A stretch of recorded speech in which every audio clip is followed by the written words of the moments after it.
నమస్తే, welcome to టీజీ5 news. నేను రాణి. ముందుగా బులెటిన్ల హెడ్లైన్స్ చూద్దాం. తెలంగాణలో పోలీసుల దూకుడు, కీలక కేసులో వరుస విజయాలు. చందానగర్ పోలీసులు రాబరీ కేసులో 2 అంతర్జిల్లా నేరస్తులు అరెస్ట్. తెలంగాణ రాష్ట్రానికి ఉత్తరప్రదేశ్ అసెంబ్లీ స్పీకర్ సతీష్ మహానా పర్యటన. పెద్ది సుదర్శన్ రెడ్డి ఆరోగ్య పరిస్థితిపై మాజీ ముఖ్యమంత్రి కేసీఆర్ ఆరా. మల్కాజ్గిరి పోలీస్ స్టేషన్ కు కొత్త సర్కిల్ ఇన్స్పెక్టర్ గా ఎస్ విజయ్ కుమార్ బాధ్యతలు స్వీకరించారు. జిక సేవకురాలు సంగం లక్ష్మీబాయి జయంతి సందర్భంగా గట్కేసర్లో ఘన నివాళులు. వరంగల్ జిల్లాలో సంచలనం సృష్టించిన అడపు మహేష్ హత్య కేసును పోలీసులు వేగంగా ఛేదించారు. పాత కక్షలు, రాజకీయ విభేదాలే ఈ దారుణ హత్యకు కారణమని దర్యాప్తులో తేలింది. ఈ కేసులో 7 నిందితులను అరెస్టు చేసి జ్యుడిషియల్ రిమాండ్ కు తరలించినట్లు వరంగల్ పోలీస్ కమిషనర్ ఎన్ శ్వేత వెల్లడించారు. పరారీలో ఉన్న మరో నిందితుడి కోసం ప్రత్యేక బృందాలు కాలింపు కొనసాగిస్తున్నాయి. నిందితులకు కోర్టు ద్వారా కఠిన శిక్ష పడేలా వేగంగా దర్యాప్తు పూర్తి చేస్తామని కమిషనర్ తెలిపారు.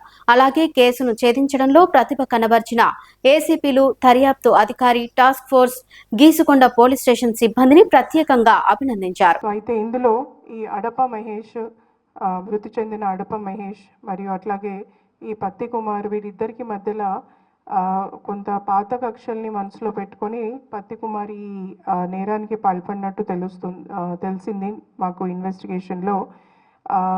వీరందరూ కూడా వీరికి మిగతా సహకరించిన వాళ్ళు గంధం నరేష్, జన్ను మధు, అట్లాగే పిట్ల శ్రీనివాస్, మిగతా అందరినీ కూడా వివిధ స్టేజెస్లో వివిధ ప్రాంతాల్లో మేము నిన్న అందరినీ అరెస్ట్ చేయడం జరిగింది. అయితే ఈ కేసులో వీళ్ళందరికీ కూడా క్రిమినల్ యాంటిసిడెంట్స్ ఉన్న వాళ్ళే. అంటే వీరందరూ కూడా ముందు చిన్న మరియు పెద్ద నేరాల్లో పాల్గొంచుకున్న వాళ్ళని తెలుస్తుంది. వీళ్ళ మీద రౌడీ షీట్స్ కూడా ఉన్నాయి. పలుమార్లు వీళ్ళపైన కేసులు పెట్టడము, పోలీస్ స్టేషన్స్లో కౌన్సిలింగ్ చేయడము, వీళ్ళ నేర ప్రవృత్తి మార్చుకోవాలని మా ఆఫీసర్స్ వాళ్ళకి చెప్పడం కూడా జరిగింది. దానికి తగిన చర్యలు కూడా తీసుకోవడం జరిగింది. కానీ మళ్ళీ కూడా ఈ చర్యకి పాల్పడ్డారు. అందుకే ఈ కేసుని మేము చాలా సీరియస్గా తీసుకొని ఇన్వెస్టిగేషన్ పకడ్బందీగా డీసీపీ గారి ఆధ్వర్యంలో చేయడం జరుగుతుంది. అదే మార్గంలో ఈరోజు పొద్దున వాళ్ళని మ్యాజిస్ట్రేట్ ముందు ప్రవేశపెట్టడము, వాళ్ళకి 14 రోజుల జ్యుడిషియల్ రిమాండ్ విధించడం జరిగింది. ఈ కేసులో నిందితుల్ని పట్టుకోవడంలో ఎందుకంటే నేరం జరగగానే నిందితుడు ముందే తను నేరాల్లో పాల్గొంచుకున్న అనుభవం ఉంది, అరెస్ట్ అయిన అనుభవం ఉంది. కాబట్టి పోలీసులు ఎలా పనిచేస్తారు అని ఫోన్స్ ఆఫ్ చేసుకొని చేయడము అండ్ పాల్గొన్న వాళ్ళంతా వివిధ ప్రాంతాల్లోకి వెళ్ళిపోవడం జరిగింది. అయినా కూడా డీసీపీ గారి ఆధ్వర్యంలో టీమ్స్ చాలా చాకచక్యంగా టెక్నికల్ ఎవిడెన్సెస్ అన్నీ కూడా కలెక్ట్ చేసి ఎస్హెచ్ఓ మరియు ఏసీపీ మామ్నూర్ వీరందరూ కూడా ప్లస్ మా సిడిఆర్ అనాలిసిస్ టీం వీళ్ళందరూ కూడా వీళ్ళ లొకేషన్ని ట్రేస్ చేయడము, వీళ్ళ అందరినీ నిన్న మార్నింగ్ అరెస్ట్ చేయడం జరిగింది. ఇందులో మా ఆఫీసర్స్ డీసీపీ ఈస్ట్ అంకిత్, అట్లాగే ఏసీపీ మామ్నూరు వెంకటేష్, అట్లాగే ఎస్హెచ్ఓ గీసుగొండ విశ్వేశ్వర్ వీరంతో పాటు మిగతా ఆఫీసర్స్, టాస్క్ ఫోర్స్, ఏసీపీ మిగతా అందరూ కూడా ఎంతో సహకరించి జిల్లా అధికారులందరూ కూడా ఒక టీంలా పనిచేసి ఈ కేసును డిటెక్ట్ చేయడంలో అందరూ కృషి చేశారు. ఆ కృషికి నేను అందరికీ కూడా అభినందనలు తెలియజేస్తున్నాను. Thank you.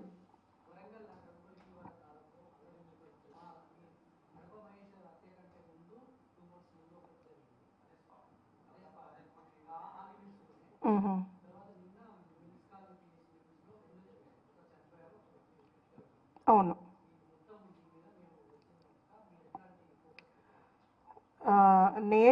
నేరం చేయడము అనేది ఒక అలవాటుగా మార్చుకోవడము, దాన్ని డెఫినెట్లీ అరికట్టడం జరుగుతుంది. మా పోలీస్ స్టేషన్స్లో ఉన్న ఇన్ఫర్మేషన్, మా సిపి ఆఫీస్లో ఉన్న ఇన్ఫర్మేషన్ ప్రకారము 700 పైగా రౌడీ షీట్స్ ఉన్నాయి.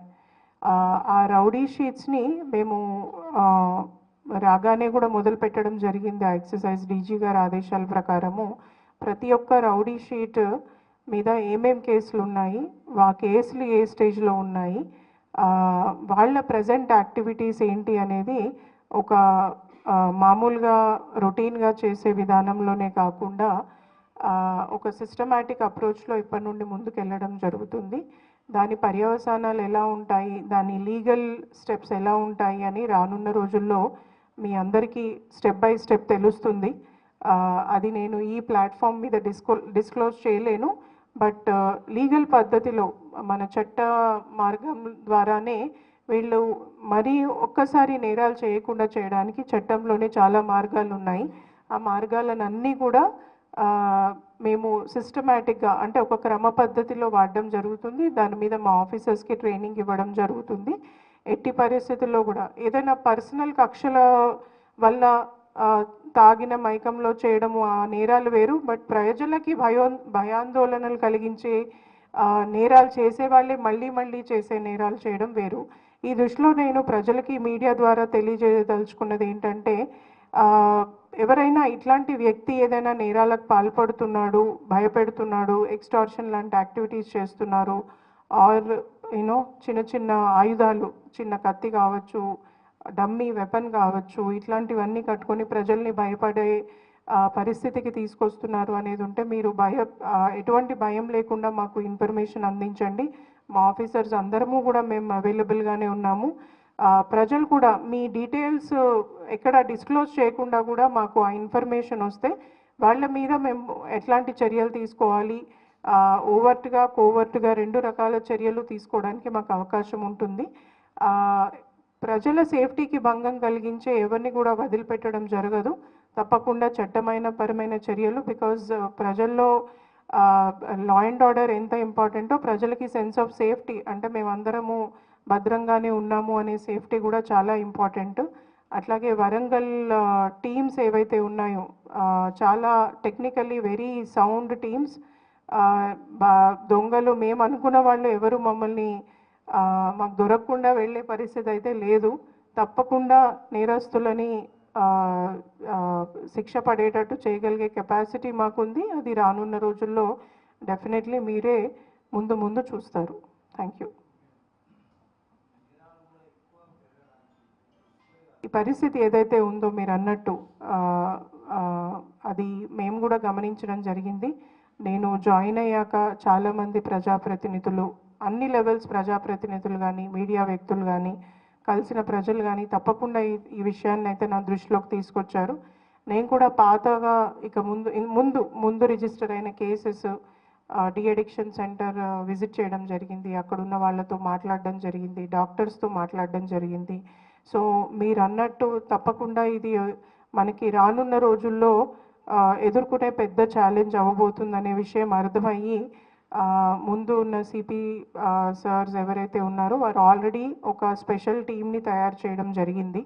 ఆ టీం చాలా అద్భుతమైన రిజల్ట్స్ ఇచ్చింది.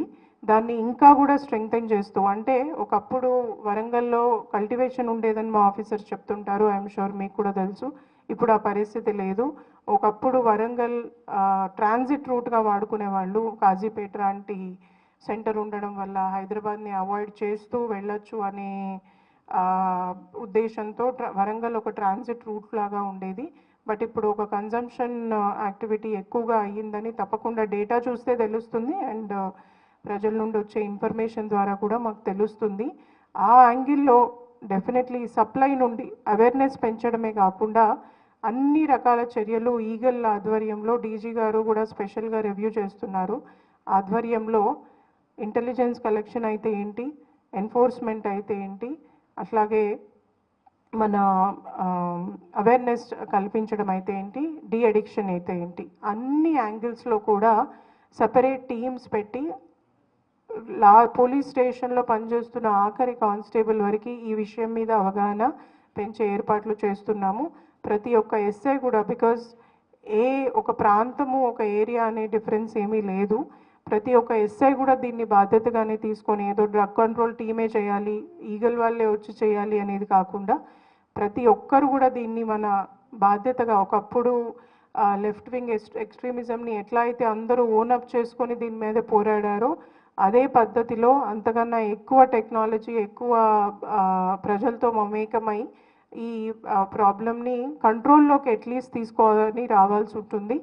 సో ఈ యాంగిల్లో నేను చెప్పినట్టు ఇంటెలిజెన్స్, ఎన్ఫోర్స్మెంట్, ఎడ్యుకేషను, అట్లాగే అడిక్షన్, ఈ అన్ని యాంగిల్స్లో కూడా స్ట్రెంగ్తెన్ చేస్తాము.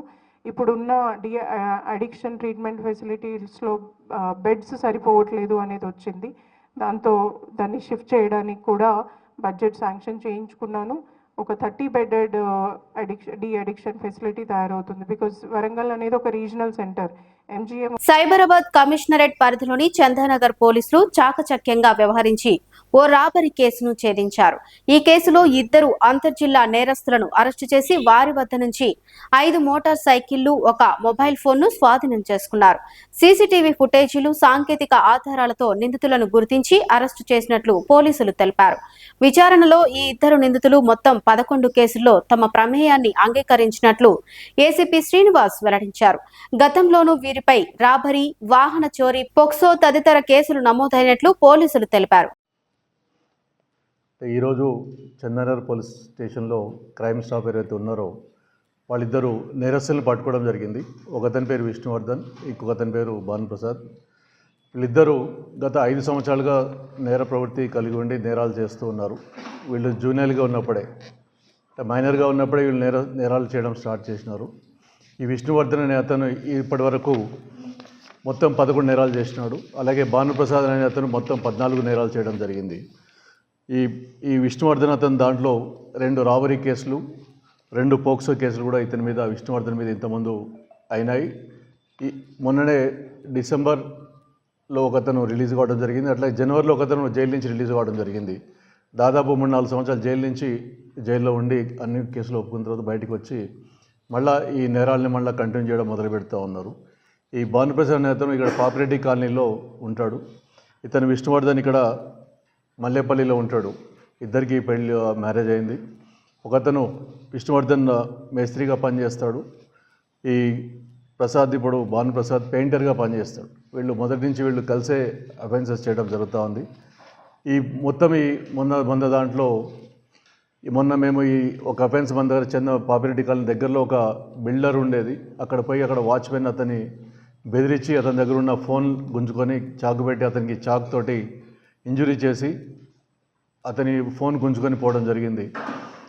అలాగే దాని మీద మనం ఇన్వెస్టిగేట్ చేసి వీళ్ళిద్దరిని పట్టుకున్న తర్వాత మనకు తెలిసింది ఏమంటే ఇద్దరు కలిసి 11 నేరాలు చేశారని తెలిసింది. దాంట్లో 2 రాబరీలు ఉన్నాయి. అంటే దీంట్లో వివిధ ప్లేసులు ఉన్నాయి.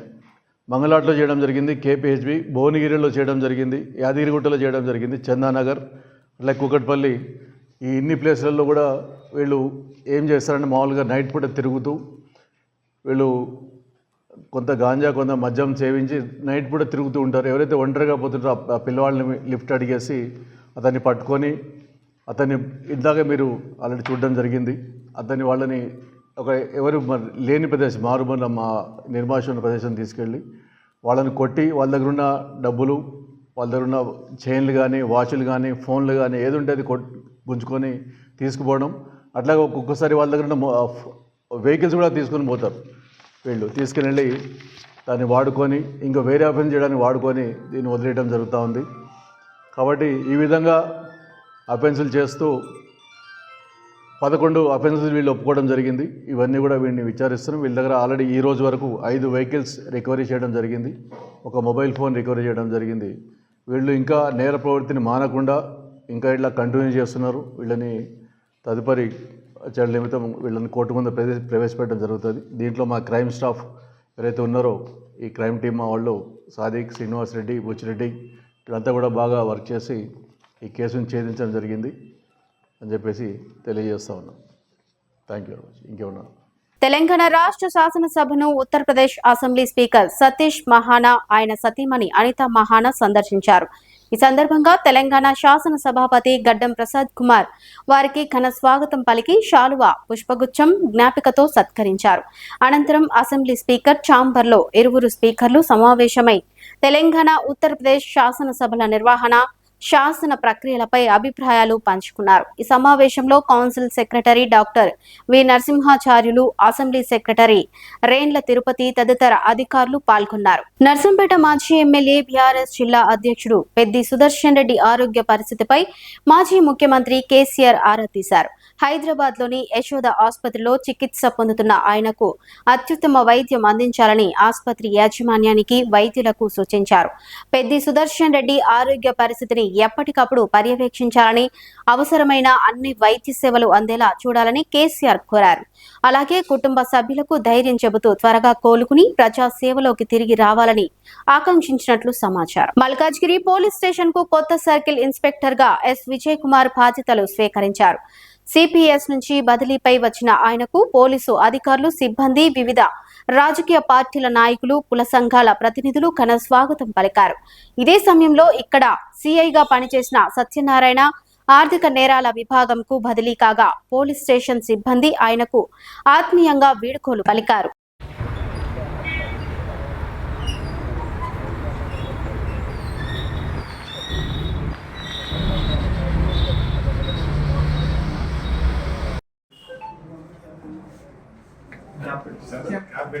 ఇంకొకటి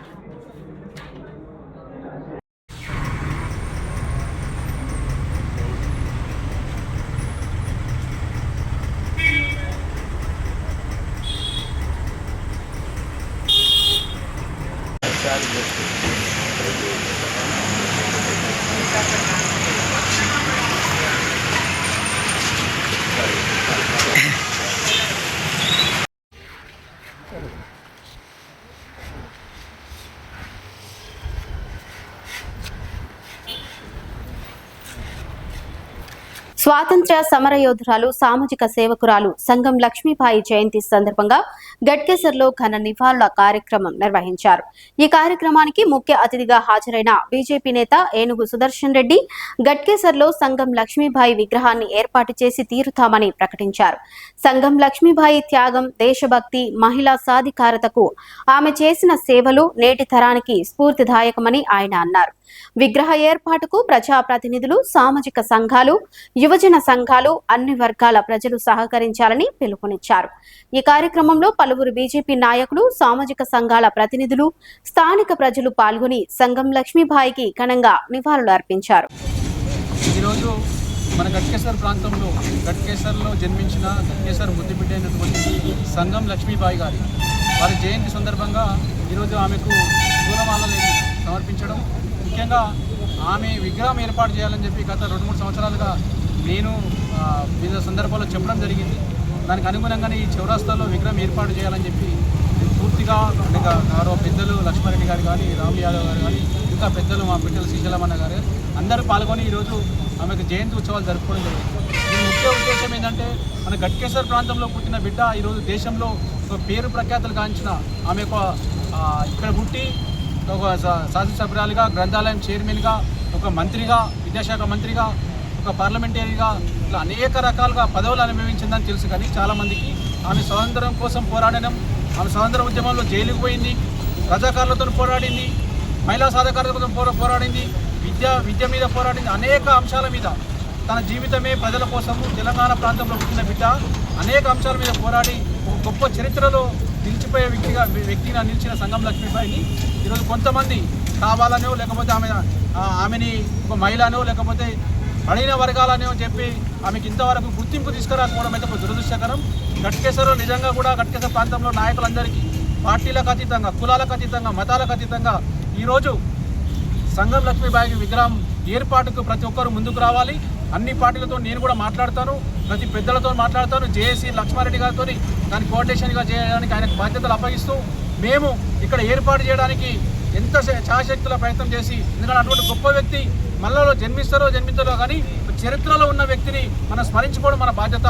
కాబట్టి యాదవ్ సోదరులకు ఒక కులానికో అంకితం చేసే వ్యక్తి కాదు, ప్రతి ఒక్కరిని ఈ కార్యక్రమంలో ఇన్వాల్వ్మెంట్ చేసి అతి త్వరలో ఇక్కడ విగ్రహం ఏర్పాటు చేస్తామని చెప్పి తెలియజేస్తూ ఆ గొప్ప వ్యక్తిని ఈరోజు జయంతి ఉత్సవాల్లో పాల్గొన్న ప్రతి ఒక్కరికి, ఇక్కడ వచ్చిన ప్రతి ఒక్కరికి నేను మరొకసారి ధన్యవాదాలు తెలియజేస్తా ఉన్నాను.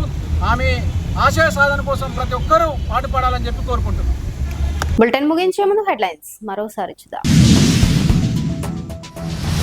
తెలంగాణలో పోలీసుల దూకుడు, కీలక కేసులో వరుస విజయాలు. చందానగర్ పోలీసులు రాబరీ కేసులో 2 అంతర్జిల్లా నేరస్తులు అరెస్ట్. తెలంగాణ రాష్ట్రానికి ఉత్తరప్రదేశ్ అసెంబ్లీ స్పీకర్ సతీష్ మహానా పర్యటన. పెద్ది సుదర్శన్ రెడ్డి ఆరోగ్య పరిస్థితిపై మాజీ ముఖ్యమంత్రి కేసీఆర్ ఆరా. మల్కాజ్గిరి పోలీస్ స్టేషన్ కు కొత్త సర్కిల్ ఇన్స్పెక్టర్ గా ఎస్ విజయ్ కుమార్ బాధ్యతలు స్వీకరించారు. జిక సేవకురాలు సంగం లక్ష్మీబాయి జయంతి సందర్భంగా గట్కేసర్లో ఘన నివాళులు. ఇవి ఇప్పటివరకు అప్డేట్స్. మరిన్ని అప్డేట్స్ కోసం చూస్తూనే ఉండండి TG5 న్యూస్.